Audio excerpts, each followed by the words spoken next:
Buenas tardes, bienvenidas, bienvenidos. Tenemos hoy la enorme fortuna de escuchar la presentación de Mike Albertus en su trabajo en colaboración con Mark Temen. Mike es profesor asociado en el Departamento de Ciencia Política de la Universidad de Chicago y es un autor extraordinariamente prolífico. Ha publicado en 2016 un libro que le valió un premio de la sección de política comparada de la American Political Science Association y luego otro premio de la Latin American Studies Association. Ese libro se llama Authoritarianism and Autocracy, Redistribution and the Politics of Land Reform. Es un libro importante desde el punto de vista de la política latinoamericana porque analiza la relación que las élites socioeconómicas tienen con los regímenes autoritarios, ¿no?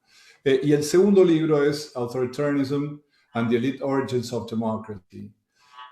Yo creo que estos dos trabajos, del mismo modo que los muchos artículos que Mike ha publicado recientemente en las más prestigiosas revistas de la disciplina, tratan la relación entre el conflicto distributivo y los regímenes políticos. En ciencia política y en economía política, la inclinación dominante en los últimos años ha sido considerar a la democracia como una amenaza de redistribución progresiva. En contraste con esa aproximación al problema, el trabajo de Mike subraya el hecho de que los gobiernos autoritarios no necesariamente son menos amenazantes para algunas élites socioeconómicas y tampoco la democracia necesariamente entraña una amenaza redistributiva porque existe la posibilidad de que las élites capturen las instituciones democráticas y entonces consigan sostener sus privilegios y obtener inclusive garantías legales de parte de un régimen democrático para sostener sus posiciones dominantes, ¿no? Esa es una perspectiva con también una tradición en la disciplina, pero bastante menos influencia en los años recientes, y el trabajo de Mike la formula de un modo muy convincente. Y la ilustra, eso es muy interesante también de sus dos trabajos, el argumento teórico general siendo bastante simple y consistente y riguroso, está ilustrado con muy detallados estudios de caso, ¿no? Varios de ellos son sobre países latinoamericanos, por ejemplo, en el libro más reciente, un estudio muy interesante sobre Chile. Su trabajo académico inspira también contribuciones frecuentes en la prensa, algunas de ellas, por ejemplo, de las más recientes, sobre el impacto del COVID en América Latina y sobre las protestas en Chile que tanto interés y preocupación han despertado en la región. El trabajo que Mike y Mark han elaborado se llama Trajectories and Consequences of Authoritarian Led Persistence Under Democracy y desarrolla estos temas, en este caso analizando los mecanismos y las trayectorias y las redes a través de las cuales las élites autoritarias consiguen persistir bajo reglas democráticas. Bueno, me cuesta pensar en temas de mayor relevancia actual y mayor interés para esto, y también encontrar autores mejor calificados para tratar estos temas que Mike, así que siento que somos muy afortunados de tenerlo. Te agradezco muchísimo, Mike, que hayas aceptado. También, Mark, muchas gracias por estar aquí presentes y los escuchamos. Bueno, muchas gracias, ¿no? Y gracias por la introducción. Solo lamento que no podría estar ahí mismo, ¿no? En Buenos Aires con todos ustedes. Bueno, preparé toda la presentación en inglés, así que voy a marchar así, ¿no? Y como ya dijo Marcelo, mi coautor es Mark Deming, que está con nosotros también. Se llama el paper Trajectories and Consequences of Authoritarian Elite Persistence Under Democracy. A ver, okay, so So there's been a lot of scholarship on transitions to democracy and on democratic consolidation. Obviously, this is something that's been of interest to the literature for decades, right? Scholars have made important steps towards understanding how formal organizations and institutions from dictatorship persist under democracy and how they impact democratic quality. And in particular, most authors have focused on things like militaries and political parties, and a bit more recently as well, de jure institutions like constitutions, which is the subject of my last book with Victor Monaldo. But we know a lot less about how individual elites and their official positions in public life impact democratic governance. And there are a few reasons why that's the case. So first is that individual elites are much more numerous, obviously, than the military as an institution, or than political parties, which tend to be, few in number. And furthermore, individual elites can engineer a return to power in a variety of ways, not only via formal organizations such as militaries and political parties, but also in other positions as well.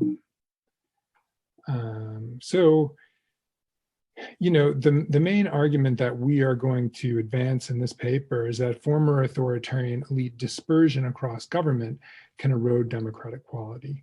And I'll unpack what that means in this presentation. So we have gathered new data that speaks to this particular phenomena. In particular, we've gathered data on Latin American authoritarian elites and their fates under democracy from 1900 to 2010.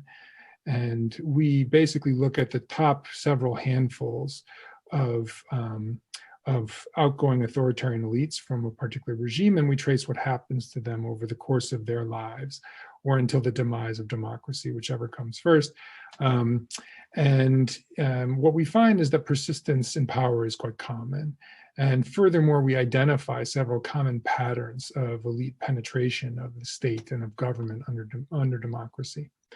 And then what we do is we analyze canonical dispersion trajectories and how those trajectories relate to the quality of democratic governance over time. And so let me give you one illustrative example here.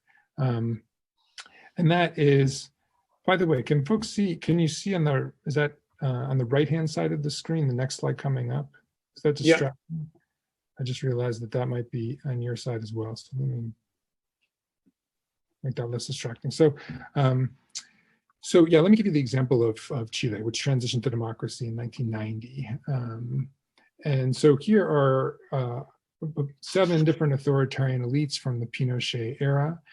As you can see, we have Pinochet on the left himself. We have several members of the military and several members of the cabinet, as well as the government general secretary at the top of the screen there. So these are some high-powered authoritarian elites from the Pinochet regime. What happened after the transition to democracy in Chile is all of these individuals actually found positions under democracy. And so the individuals in the group on the left, the 3 on the left, found positions in the military. Many of them remained in the military from their previous positions. On the top there, Christian Labé ended up in local government. He became the mayor of Providencia, part of Santiago. And on the right-hand side, that group there entered into Congress. And what happened is that these individuals ended up using their positions under democracy to interact with one another and to coordinate to advance their interests. In particular, Jorge Bairino, who's in the bottom left there, ended up becoming notorious basically for convening these different elites from the authoritarian era and enabling them to interact in order to advance their interests in a variety of ways that ended up ultimately slowing down the consolidation of democracy in Chile and blocking fundamental changes. And I'll talk more about this example later on in the presentation. So, but next, before I sort of move along to the cases, I'll tell you a little bit more about the theory here, or just a broad sort of overarching kind of conceptual framework that we're thinking about here and how we unpack some of the conceptual terrain. So the first point that we want to make in this particular presentation, this paper, is that authoritarian elites' penetration of state and government institutions is much broader than formally presumed. So elites access positions of power under democracy that transcend beyond traditional channels like political parties and militaries, and they end up in a lot of other places in democracy as well. Places like the judiciary, for example, and local government, and other places as well. How do elites win positions of power after a transition to democracy? So why is this, as I'll show you with the data, why is this phenomena actually quite common? I think there are at least three reasons that support the ability of elites to win positions of power under democracy. The first is that there might be residual de facto power from the former authoritarian regime. So an outgoing regime might be particularly strong, and they might be able to, as a result, populate, strong, important positions within the new democratic regime because of their ability, basically, to marshal their power towards that end. Whether it's threatening the new democratic regime, or whether it's the economic power that they might amass that enables them to run good campaigns, name recognition, etc. A second reason is that elites might be, in certain cases, the only game in town. So if dictatorship lasts a long period of time, and it really sort of represses and guts civil society, there may be very little strong political opposition, and there may not be actually many well-trained individuals to take positions of leadership under democracy after an authoritarian regime collapses. So a new democracy might actually end up populating a lot of positions with individuals that have expertise that are also those individuals from the former authoritarian regime. Finally, elected politicians under democracy may seek to mollify key constituencies. So they may desire to pass certain policies, and they need to win allies in order to do that, and allies that can garner the support of important constituencies within society. And one way to do that is to turn to powerful individuals. And so some authoritarian elites can gain power under democracy in that way as well. And then these, broad access to positions of power across a whole range of policymaking arenas can undermine the quality of democracy. And I'll tell you more about that on this particular slide right here. So there are at least two, sort of broad ways that we think about this. So the first is that elites can use their positions under democracy to what we say, what we call play offense. In other words, they can advance their favored policies. They can win policies that are particularly beneficial for them. They can push public policy, in other words, disproportionately towards their preferences, as opposed to the preferences of the broader citizenry. And on the other hand, they can also play defense, right? So they can also protect the power and the positions that they have won. They can protect themselves from things that they might have done in the past, right? So they can stymie pernicious reform. So things like transitional justice, right, would be a classic example of a way in which authoritarian elites might play defense by making it difficult for an incoming democratic regime to try and prosecute crimes from the authoritarian past and prosecute elites from the authoritarian past. Elites, and when elites are able to sort of play offense and play defense, and they're able to populate a democratic regime, they can then interact with each other across different policy-making arenas in order to effectively achieve their aims. So that basically enables interinstitutional coordination across different branches of government where these elites populate different institutions. And furthermore, we're going to make the case that, at least under certain circumstances, interinstitutional elite coordination is more pernicious for democracy than intra-institutional coordination. In other words, former authoritarian elites that are interacting across different branches of government, that might be more problematic for democracy than former authoritarian elites, say, that interact with one another within the military only, or within an authoritarian political party only. This elite coordination under democracy, elite coordination former authoritarian elite coordination can be formal, but it can also be informal. So elites can independently pursue posts in a new democratic regime, but they might be able to interact with one another by virtue of their positions. So many of these elites are typically linked through political, social, and in many cases even personal ties, and their networks pursue through a transition to democracy. And furthermore, their interests also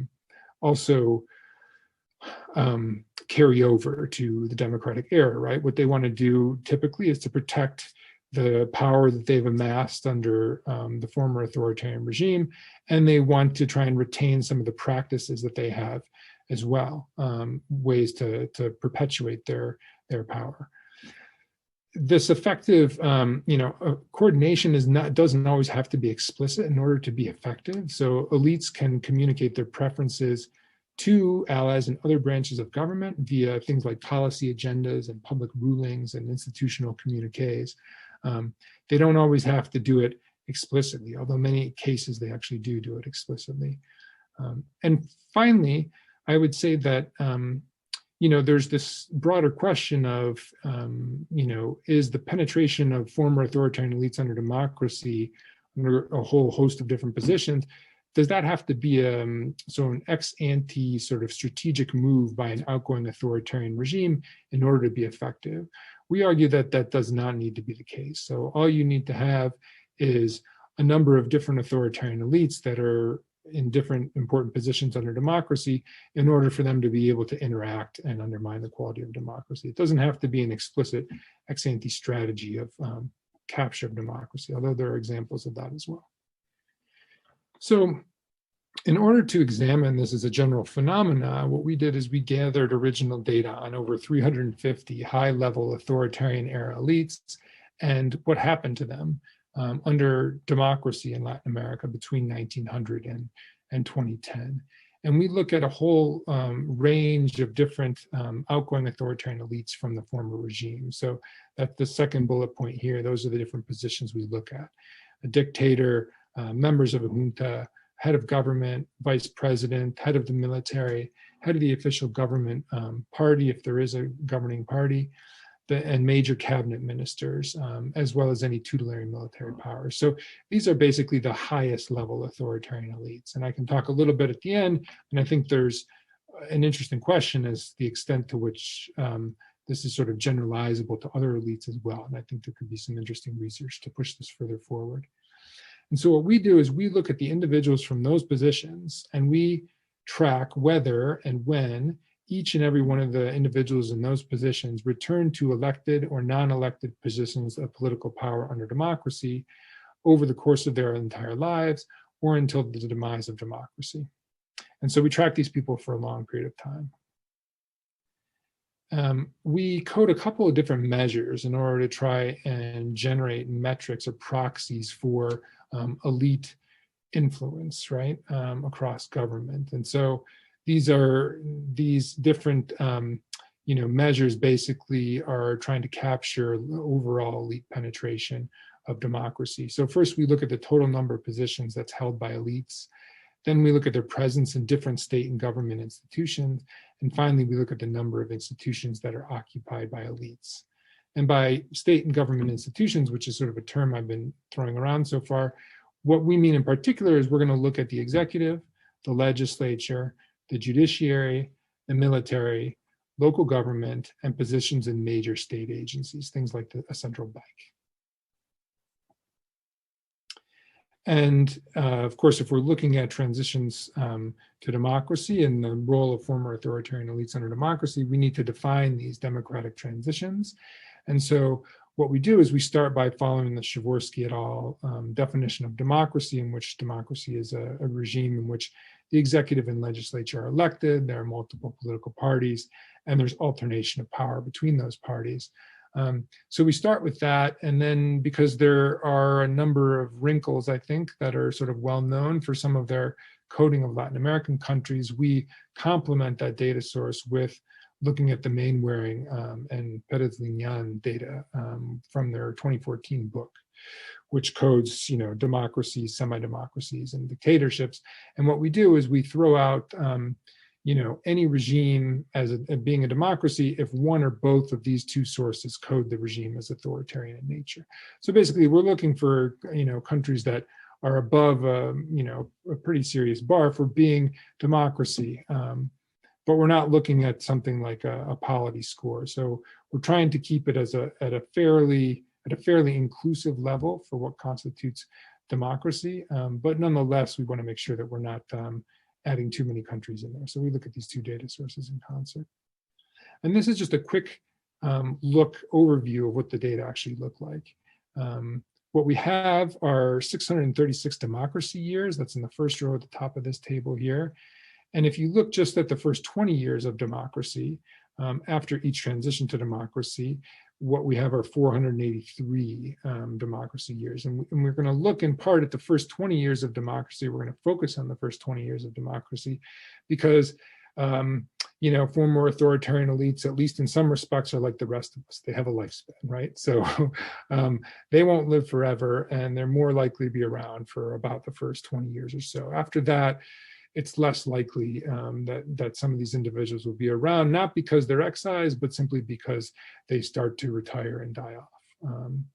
And so so that's kind of our sample across the region. And then if you look to this, another row down below where, it indicates the different branches in the columns there, that indicates the number of, regime years in which we have different numbers of former authoritarian elites in government under democracy. And so what you see in the column on the right-hand side, the first entry on the column on the right-hand side, in slightly over 50% of all democracy years, we have former authoritarian elites occupying one or more position or one in different, state and government institution.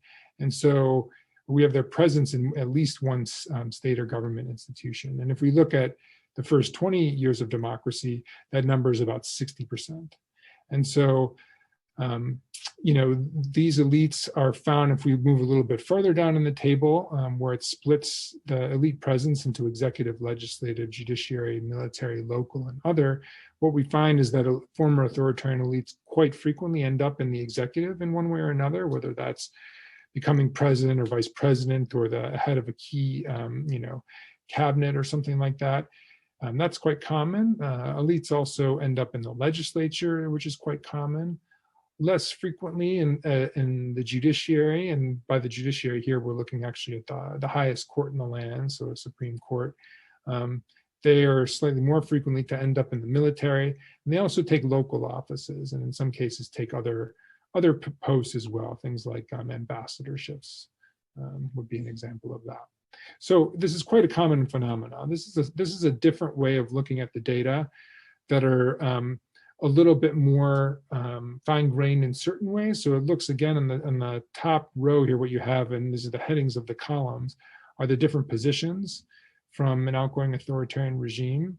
And what you have on the left-hand side in the different row labels are the outcomes for these different individuals. And so this isn't in this particular paper, this is from another paper that I worked on. And the first, 6 or 7 rows are punishments. These are, punishments that can happen to former authoritarian elites under democracy. And so, but if you move further down, you see the returns as well, right? Local political election, national political election, national political appointment, et cetera. So you see how many of these, former dictators, junta members, et cetera, had experienced each one of these fates. And if you look to the column on the farthest to the right of your screen, what you'll see is that those are the total fate outcomes. And if you just look at punishments, which are the first 7 rows versus the ones below that, what you see is that, returns to political power are about 4 times more common than punishment for former authoritarian, for the upper echelon of former authoritarian elites across Latin America. That's a pretty, I think, telling descriptive statistic in and of itself. So what we did next is actually we we looked at the data and we did latent trajectory modeling. And what that is basically is what we tried to do is we tried to extract a discrete set of distinguishable patterns for what happens to elites after the transition to democracy for the first 20 years of democracy. And so what we're on the back of this this latent trajectory modeling exercise, what we did is we found that there tend to be about 5 different paths that former authoritarian elites take as they move into democracy. And so on the left-hand side, that's the predicted number of state and government institutions that are occupied by these different elites. And then on the x-axis here, we have the democracy age in years. And so we have on the, going from top to bottom of the legend, we have flash trajectories, which are basically trajectories where former authoritarian elites come out the gate strong. They capture a number of different positions across government, but that their positions or their ability to remain in those positions declines quite rapidly. The second pattern is what we call a dominant pattern. That's a pattern in which elites also come out of the gate fairly strongly, and they stay fairly strong, or they maintain a pretty consistent number of institutional positions across state and government over time in the first 20 years of democracy.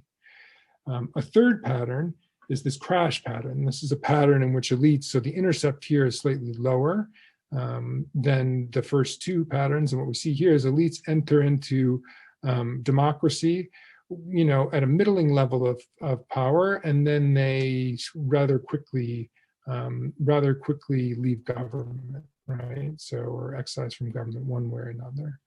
The next pattern is what we call a residual pattern. So there are a small number of former authoritarian elites that populate, or I should say former authoritarian elites are populating a small number of state and government institutions, because you could have a number of former authoritarian elites packing a certain institution, for example.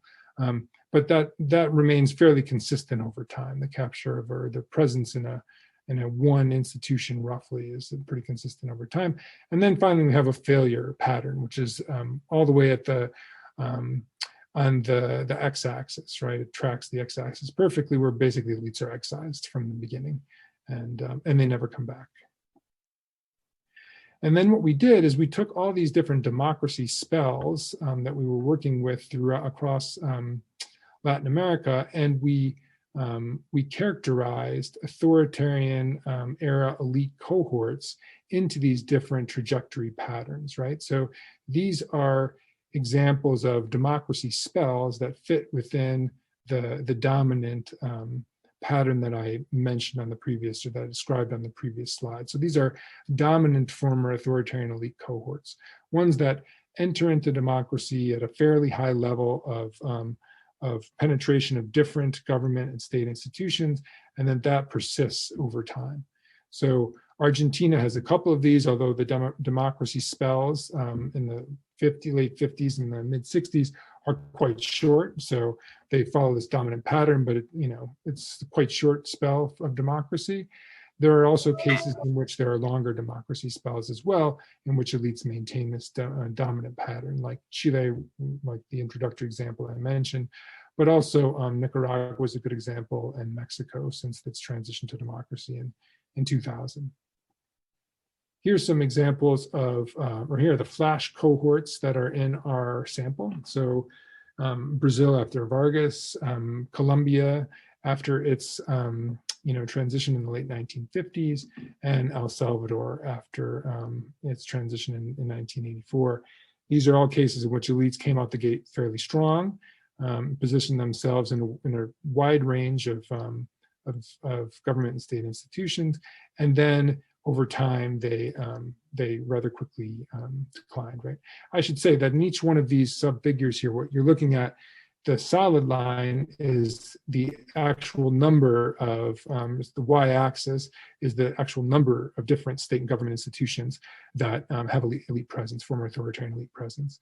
And the solid line is that actual elite dispersion, and then the dashed line is like the model trajectory, right? There are a lot of crash cohorts, ones where elites capture a couple different institutions, but again, their presence declines rather rapidly. There are a number of residual cohorts in which elites, maybe capture a couple of different institutions or penetrate a couple of different institutions, but that, and that remains fairly consistent over time, but it's not at a particularly wide range of institutions. And finally, there are a number of different, failure patterns or cases of failure. Panama would be a good one after the ousting of Noriega. So, elites were simply ousted from democracy. So before I wrap up here, I'm going to give you I'm going to contrast sort of two examples, because what we do then in the paper, for those of you who got a chance to look at it, is we do a few different case studies, basically. We do case studies, one of each of these different trajectories. And we sort of choose this case study method because it really, the argument hinges to a large degree on this mechanism of elite coordination. And I think that really comes out in the case studies in the way that's difficult to capture in a regression framework, although I think, I think in the paper that was circulated as well, this also holds up in a regression framework, which is in the appendix of that particular paper. So let's go back to Chile. This is again a dominant trajectory. So let's look at how, these elites not only were able to capture positions under democracy, but then they were able to coordinate in ways that undermine democracy. So this is the same set of 7 elites that I discussed at the very beginning of the talk here. This is what happens to them. So again, this is what we saw previously. So the key, though, is that these Pinochet-era elites coordinated across different institutional channels. So they did so in formal and informal ways. Military elites invited their conservative allies to conferences on the military's material and professional needs. So they did that. There were actually a number of different ways in which they coordinated formally. Military elites, for example, also helped to craft the policy agendas of regime-linked political parties. And then they coordinated in informal ways as well. Elites, a lot of these authoritarian elites occupied the same social circles, so they knew one another quite well. And they did things like they went to Pinochet's birthday party all the time, right, every year. And so they hung out together, they chatted together, they knew one another, their networks persisted through the transition. And then there were ways in which the coordination sort of blurred the lines between formal and informal. So an example would be this point guy, Jorge Bayarino, who was Pinochet's last government minister. And he effectively headed Pinochet's shadow cabinet under democracy, which was known as the committee. And what the committee did is it maintained this extensive network of contacts amongst different elite allies from the Pinochet era across government, right, in the executive, in Congress, in the judiciary, and across different political parties. So he was sort of the hub of a hub and spoke system. Although I guess I shouldn't say hub and spoke system. I mean, I should say it was really a web, right? A lot of individuals were in close contact and had relationships outside of Bayarino as well, but he was a person who helped to coordinate amongst these individuals. And that enabled both defensive and offensive action in ways that undermine democracy, as I indicated earlier in the presentation. So take the example of military legislative coordination. That enabled defensive action to protect former authoritarian elites. So these elites diluted transitional justice and civil military reforms, and they ultimately did a pretty good job of protecting Pinochet from investigation.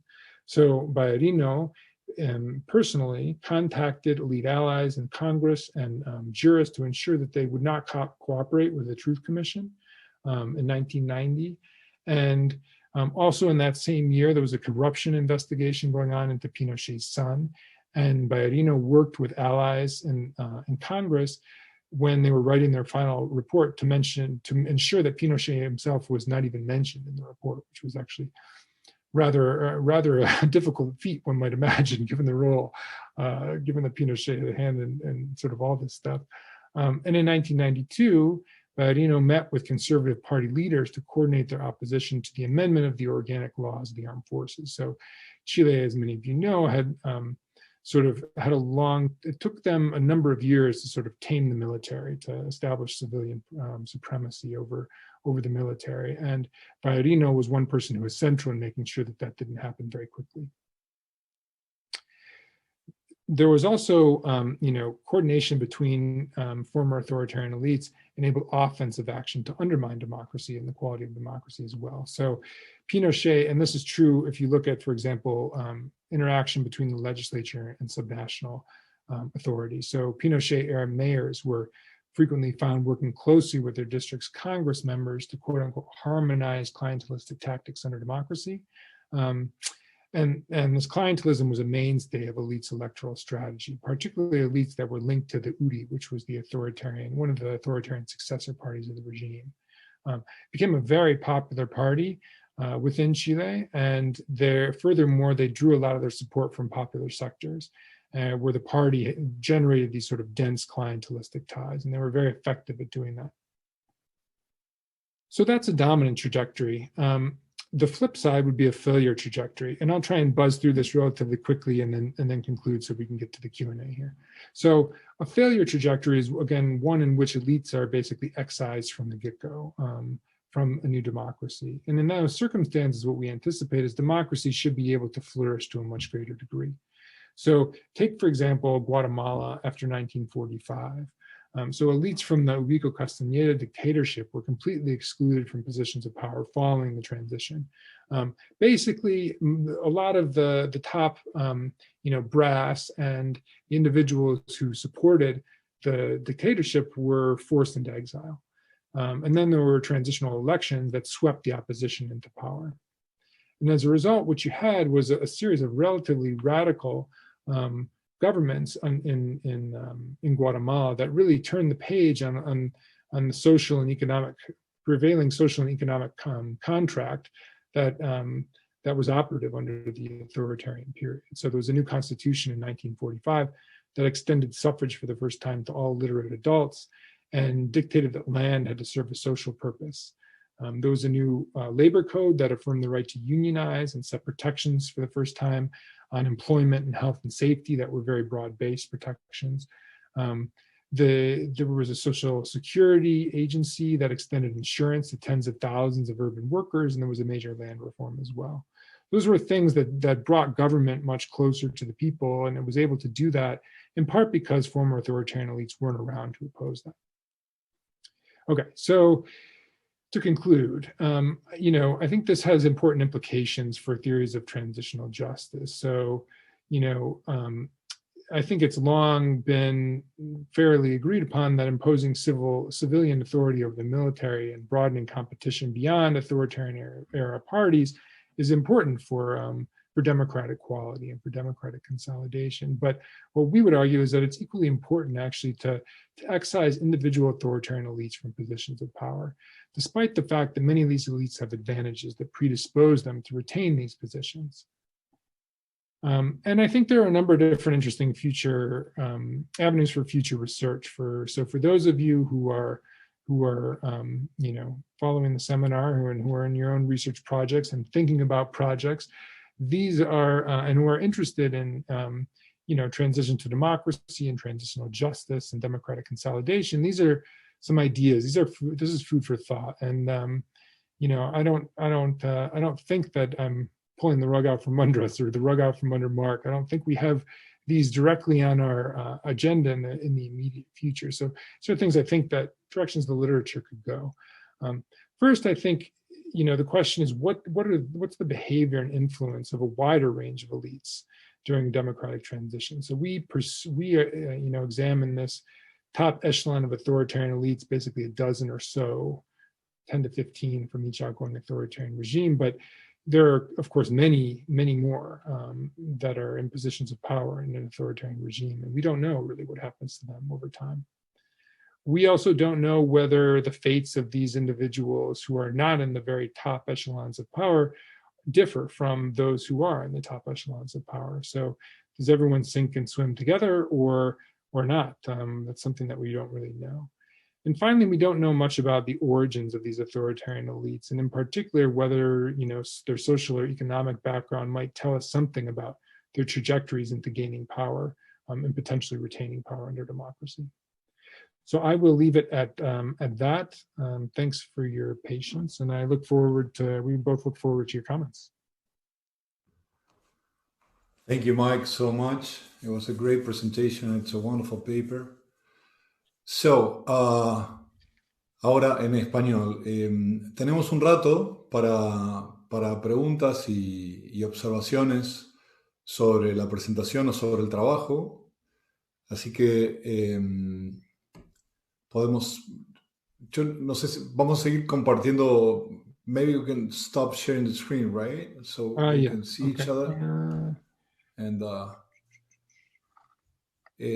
en principio vamos a aceptar las intervenciones oralmente y después, bueno, si fueran muchas, se pueden formular por el chat, por escrito.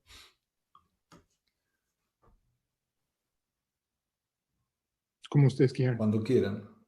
Sí.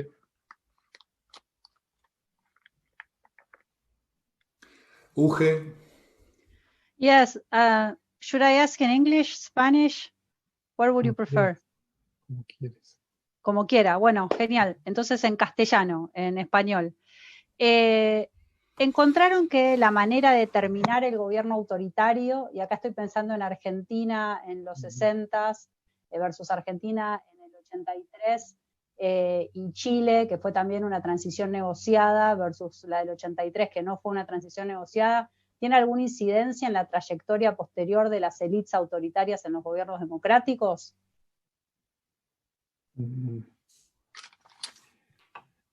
Bueno, tenemos no en esta versión de este paper, pero en otra versión, tenemos algunos controles, ¿no? Por la manera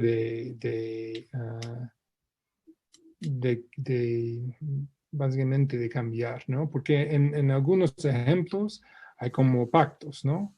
En el curso del cambio desde dictadura hasta democracia, y en esos casos uno podría imaginar que es más fácil para los élites, ¿no? Del pasado de imponerse en poder otra vez.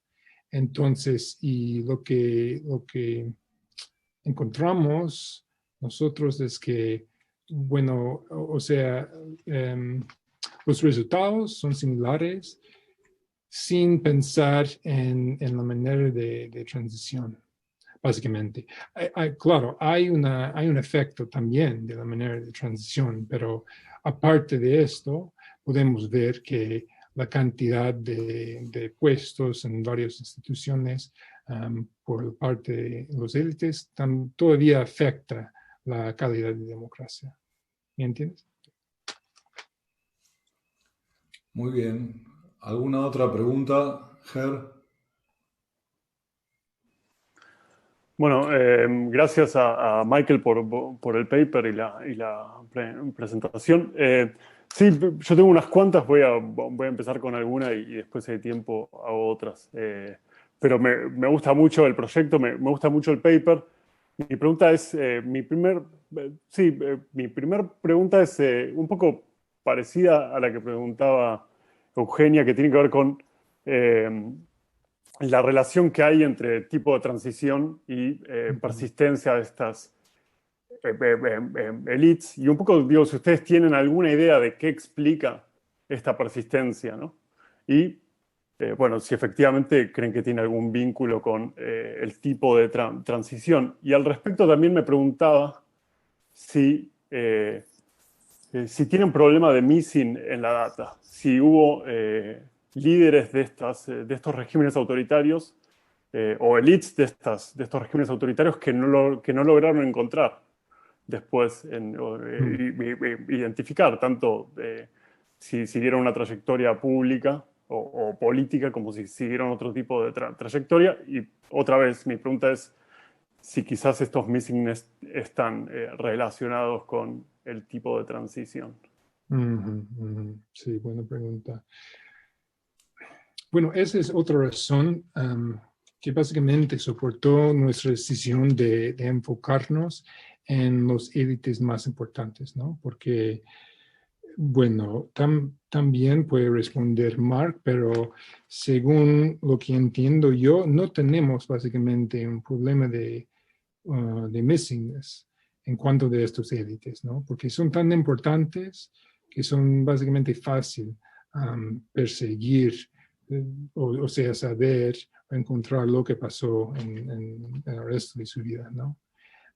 Así que no tenemos este missingness problem por estos élites, pero tal vez si uno abre un poco el enfoque, ¿no?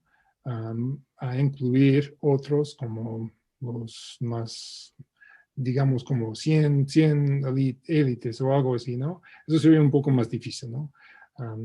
Seguir todos. Y bueno, en cuanto al tipo de transición, digo otra vez que no es el caso que no, o sea, hay un rule, claro que hay un rule para el tipo de transición, ¿no? En cuanto a lo que pasa con los élites, pero no es el único factor que determina lo que pasa con la calidad de democracia, ¿no? Podemos decir, o tienes un ejemplo, Mark, tienes un ejemplo de tal vez dos casos en los cuales puedes ver con el mismo tipo de transición, pero la cantidad de élites fue diferente y podemos ver dos. Es una pregunta muy buena para empezar. Y como dijiste, Mike, lo dijiste muy bien, que sí hay una correlación, una asociación entre la manera de la salida del régimen autoritario y la persistencia de los élites. Y como dijiste, en otra versión, sí controlamos para el tipo de salida de la dictadura. Sin embargo, yo estuve pensando mientras contestabas, cómo podremos, a través de los casos que investigamos en esta versión, empezar a distinguir entre los dos fenómenos. Y por el momento, yo creo que deberemos seguir viendo cómo podemos mejorar en ese sentido, pero por el momento yo creo que la comparación entre dos cambios o dos salidas, dos transiciones pactadas entre Chile y Uruguay son importantes en ese respecto, ¿no? Que ahí tenemos dos transiciones pactadas, pero la persistencia de los élites y las trayectorias que encontramos entre los dos son distintos, ¿no? Que en Chile encontramos un élite, un grupo de élites que son dominantes, que están en puestos muy diversos durante casi 2 décadas de democracia. Y en Uruguay tenemos otro tipo de persistencia. Tenemos, para empezar, menos élites en menos ramos del Estado, menos zonas, áreas, digamos, instituciones. Y también se van mucho más rápidamente. Y encontramos que eso tiene que ver con cambios en la sustancia y la calidad de democracia. Y yo creo que podemos de repente enfatizar esos dos casos para ir aclarando eso un poco más en esta versión. Espero que eso haya ayudado, pero... Muy bien. ¿Alguna otra pregunta? Bueno, yo tengo una que quisiera formular. Tiene que ver con lo que decías, Mark, recién. Ustedes subrayan el impacto que las trayectorias pueden tener sobre la calidad de la democracia, ¿verdad? Me pregunto si tienen alguna intuición sobre el impacto que puede tener sobre la estabilidad de la democracia. Porque uno podría pensar, por un lado, que el hecho de que las élites autoritarias persistan, en particular con la trayectoria dominante, hace a democracy safer for elites, ¿no? Como las personas que podrían estar más amenazadas por la democracia consiguen protegerse e inclusive también tener estrategias ofensivas. Eso hace que la democracia sea menos amenazante y entonces pueda durar más. Sin embargo, encontré en alguna de las trayectorias dominantes que ustedes mostraron, casos de trayectorias dominantes, que fueron dominantes pero muy breves y que dieron lugar a una caída de la democracia, ¿no? El otro mecanismo sería un efecto nulo de la trayectoria sobre la estabilidad, o más bien inclusive un efecto contrario. El hecho de que las élites puedan subsistir en democracia sería como un síntoma de la fragilidad de la democracia y entonces una predicción de que la democracia podría caer pronto. ¿Tienen alguna idea sobre el asunto? ¿Les parece que es relevante este efecto sobre la estabilidad? Buena pregunta, buena pregunta. Y hemos ya hablado entre nosotros un poco sobre este fenómeno, ¿no? Pero al contrario de lo que hemos hecho por acá en este paper, no hemos investigado tanto este efecto de estabilidad, ¿no? Y cómo afecta la estabilidad de democracia, la persistencia de las élites, ¿no? Pero yo, por mi parte, me imagino, o sea que mi hipótesis sería que en los casos en que persisten una gran cantidad de élites y en casos en que capturan una variedad de instituciones, la democracia sería más estable, ¿no? Y tal vez más frágil en el sentido de, o sea, un poco más, no tan consolidado, pero bueno, un poco más estable, ¿no? Porque como ya dijiste, en este caso sería menos amenazante a los intereses de los élites, ¿no? Pero eso es una hipótesis y no estoy seguro. Y tienes razón que mencionaste algunos casos, varios de Argentina, ¿no? En que salieron de dictadura los élites de manera dominante, pero sin embargo fracasó la democracia tras un par de años, ¿no? O 3, 4 años. Entonces, esos serían buenos casos para estudiar, ¿no? Y para pensar, porque sí, esos son casos que sugieren que hay algo distinto pasando también, ¿no?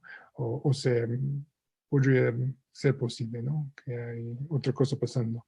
Pero no, mi hipótesis es que me imagino que la cantidad de los élites soporta la estabilidad de la democracia. Okay. No sé si estás de acuerdo, Mark. Bueno, yo solamente aumentaría que sí, los casos que investigamos aquí sugiere para mí exactamente eso, ¿no? Que, por ejemplo, Guatemala en particular, donde a todos los élites los han votado, ¿no? Exiliados, investigados, encarcelados inclusive. ¿Y cuál fue el déficit mayor de esa democracia? La inestabilidad, los coups, los golpes, los intentos de golpe de Estado uno tras otro realmente. Gracias. ¿Alguna otra pregunta o comentario o observación?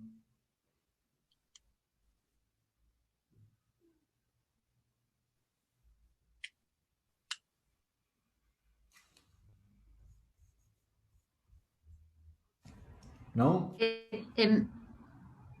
André.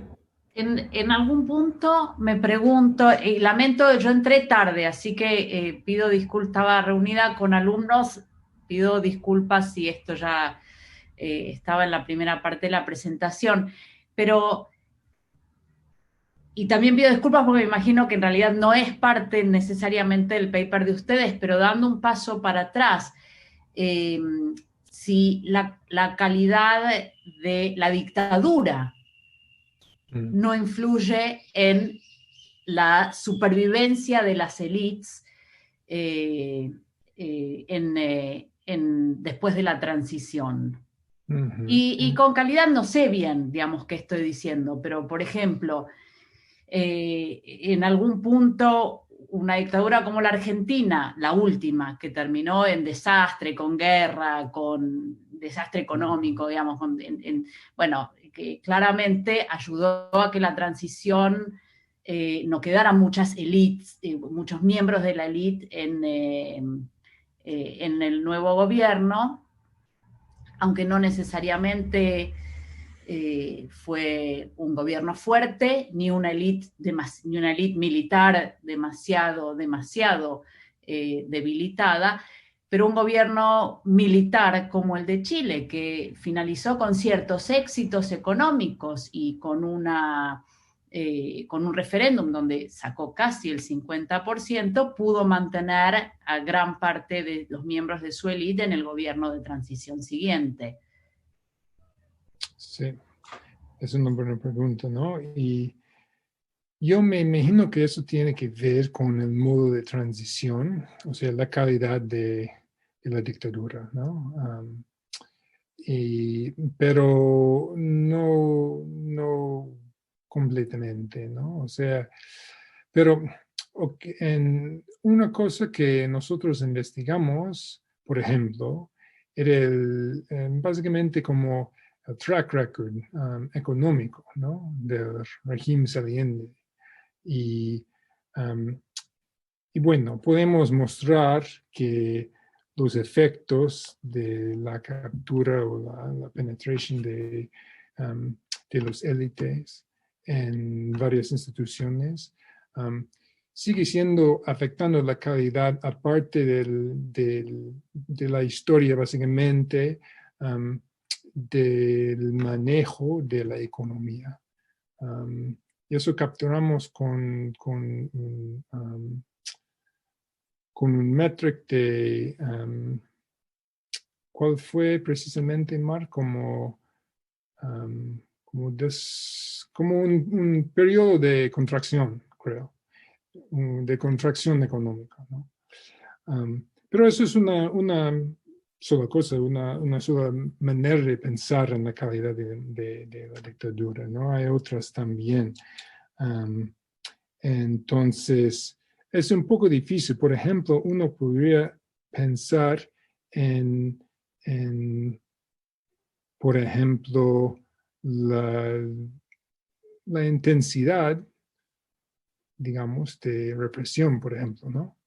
Bajo la dictadura. Y nosotros, eso es bastante difícil, ¿no? A medir. Y yo estaba pensando, o estaba hablando con Daniel Treisman de UCLA, y él ha colectado unos datos sobre la extensión de represión bajo autoritarismo, pero es un poco difícil decir precisamente, ¿no? Esa cantidad, pero si tienes otras ideas de cómo medir la calidad de dictadura, estamos dispuestos a aprender, ¿no? También a escuchar sus ideas.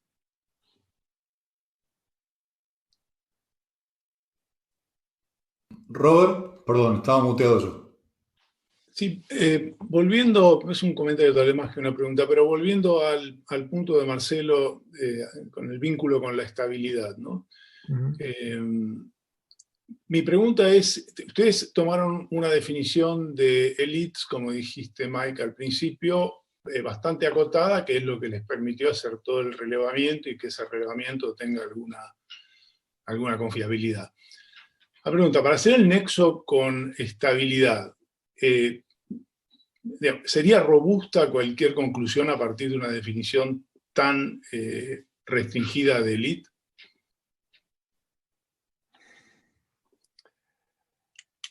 Esta es una buena pregunta, ¿no? Porque tenemos esa definición restringida de los élites y no tenemos un sample de élites más amplio, ¿no? Sí, sí. Así que no sabemos precisamente. Uno podría restringir aún más la muestra de los élites, ¿no? Pero no tenemos, o sea, no hemos agregado datos sobre otros élites. Entonces, es una buena pregunta y no sé cómo contestar, ¿no? ¿Tienes una respuesta, Mark, o no? O ideas de cómo podríamos pensar en este problema, aparte del agregar más o compilar más datos sobre élites?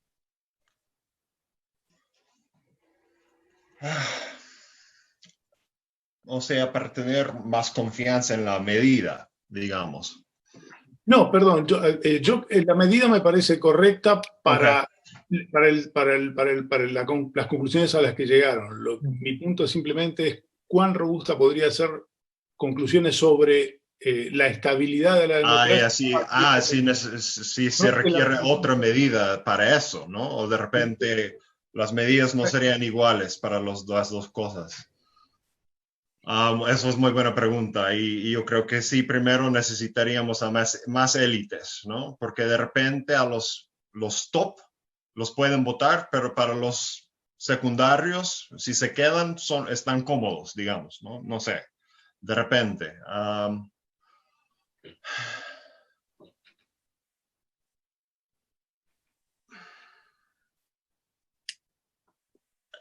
Tendría que pensarlo más realmente, pero es muy buena pregunta. Sin cualquier duda, uno podría imaginar cómo modelar esta idea de los efectos que tienen los élites para la estabilidad de la democracia, ¿no? No sería tan difícil modelar esta relación, pero no lo hemos hecho, o hasta ahora. Tal vez la semana que viene, vamos a ver. Yo tenía ganas de formular otra pregunta y creo que es conveniente hacerla ahora porque tiene relación con la pregunta de Roberto. Mike, yo me preguntaba cómo funciona este trabajo sobre continuidad de élites autoritarias con tu trabajo previo. Mi lectura de tu trabajo previo, en particular sobre reforma agraria, es que bajo ciertas condiciones el régimen autoritario puede volverse una amenaza para las élites económicas. Y entonces las élites económicas apoyan transiciones a la democracia porque la élite autoritaria es muy amenazante, en particular cuando toma medidas agresivas, como por ejemplo redistribución de la tierra, ¿verdad? Ahora, si eso funciona así, bajo ciertas condiciones la continuidad de la élite autoritaria, en particular la élite autoritaria que ocupa cargos muy importantes, que es la muestra, la definición que ustedes han usado, puede implicar que la amenaza sigue permanente para la élite económica, ¿no? Esto puede hacer que el cambio de régimen no tenga un efecto en la relación con la élite económica tan significativo como podría tenerlo, ¿no? Al revés, también podría ocurrir que la continuidad, que es el caso chileno, por ejemplo, que la continuidad de la élite autoritaria funciona como una garantía de que la democracia no se va a desbordar, digamos así, ¿no? Pero, bueno, vuelvo a la formulación inicial de la pregunta. ¿Cómo te suena a vos este trabajo sobre élites en relación con tu trabajo previo sobre regímenes? Buena pregunta. Puedo ver varios vínculos, ¿no? entre este paper y mi trabajo anterior. Y, por ejemplo, una cosa que vale la pena subrayar, digo, es que mostré datos sobre la cantidad de instituciones en que se presenten los élites de la época anterior, ¿no? Autoritaria. Y generalmente no se ponen, o sea, no capturan más que... Es muy raro capturar más que 3, ¿no? Instituciones. Y es decir que todavía hay otros que no capturan, ¿no? Y eso también son viewpoints bajo democracia, ¿no?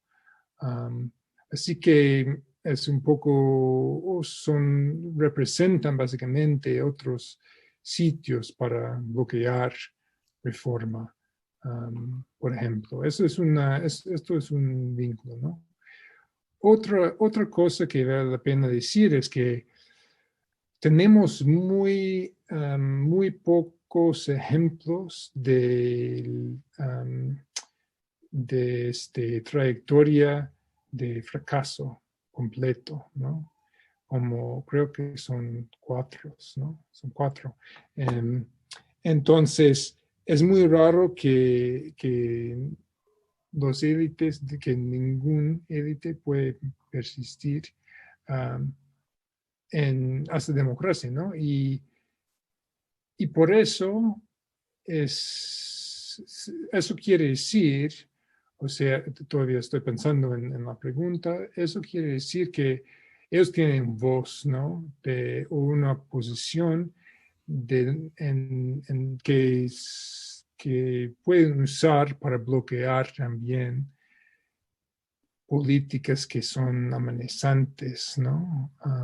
Entonces veo estos dos vínculos por lo menos, pero me toca pensar un poco más porque me imagino que hay otros también, pero por lo menos hay estos 2. Ok, gracias. Muy bien, ¿tenemos alguna otra pregunta? Ger. Bueno, a ver, sí, tengo, son 2 comentarios bien pequeños en realidad. Uno creo que es algo que está flotando acá, que es, bueno, claramente como algunos dilemas, ¿no? Dilemmas of exclusion, ¿no? Dejar afuera estas elites genera problemas, meterlas adentro del sistema democrático también puede generar algunos de los problemas que ustedes mencionan bastante.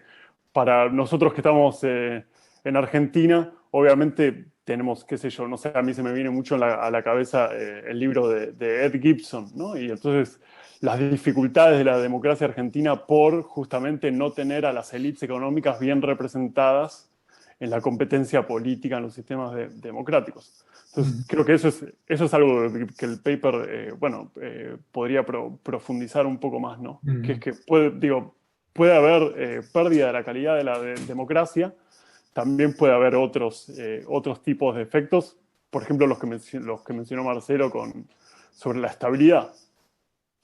Y vinculado a esto de la estabilidad, pero en realidad más vinculado al tema de la consolidación, ustedes tienen en el apéndice un pequeño esbozo de una estrategia cuantitativa para medir el efecto de esta persistencia de las élites sobre la calidad democrática. Y yo a ese modelo le agregaría un time trend, porque que no está controlado ahí por los efectos fijos de años, en el sentido de que si uno ve los gráficos de las trayectorias de las élites, ve que van para abajo, pero uno también debería esperar que a medida que la democracia dura a través del tiempo, gana en calidad y se consolida, con lo cual ahí puede haber una relación entre estas 2 variables que simplemente tienen que ver con el paso del tiempo.